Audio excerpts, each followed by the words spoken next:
కథలో ఒక కిల్లర్ పాత్ర సార్. నీ టార్గెట్ అక్కడే. ఎవరిని చంపాలో ఎప్పుడు చంపాలో నీ ఫోన్కి మెసేజ్ వస్తుంది. Just wait. వావ్, బాగుంది, చెప్పు. హవాలా ట్రాన్సాక్షన్ 2 కోట్లు. బిజినెస్ మాట్లాడుకుందామా?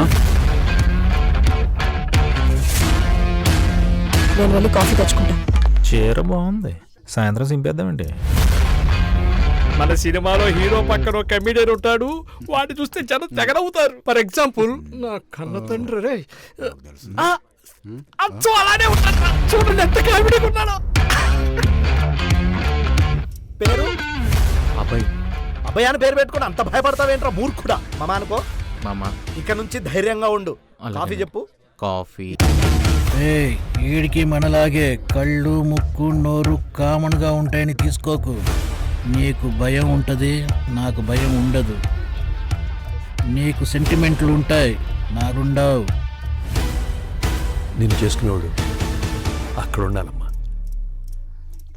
కానీ వీడెక్కడున్నాడో వీడికి కూడా తెలియదు. ఇంతకీ ఏం చేయాలంటారు సార్? జాతకం చూపించుకోవాలి. జాతకం చెప్పించుకుంటే చావు తప్పిపోద్దా? కాదు, చావు ఎంత దగ్గరలో ఉందో తెలుస్తుంది.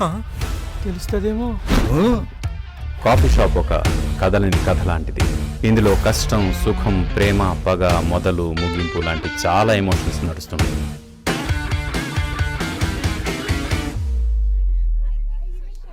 ఇక్కడ పెద్ద క్రైమ్ జరగబోతుంది. నీకెలా తెలుసు? నాకెలా తెలుసో కాసేపు ఆగితే నీకే తెలుస్తుంది.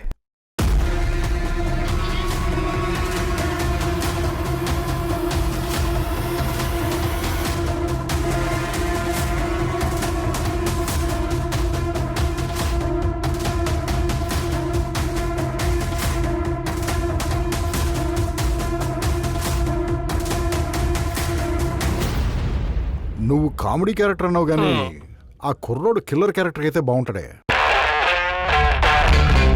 వాడు కిల్లర్ అంట, వాడి దగ్గర గన్నుందట, వాడిని చంపాలనుకుంటాడట. పోతనా, చావుని దగ్గర రావాలంటే ముందు అది నా దగ్గర చెప్పులు ఇప్పాలి. ఊరుకోండి, ఏదో బ్రాస్ డైలాలు. ప్రాణం పోతుందంటే చెప్పులు ఇప్పాలి, చెక్కులు కింద పెట్టాలంటారు.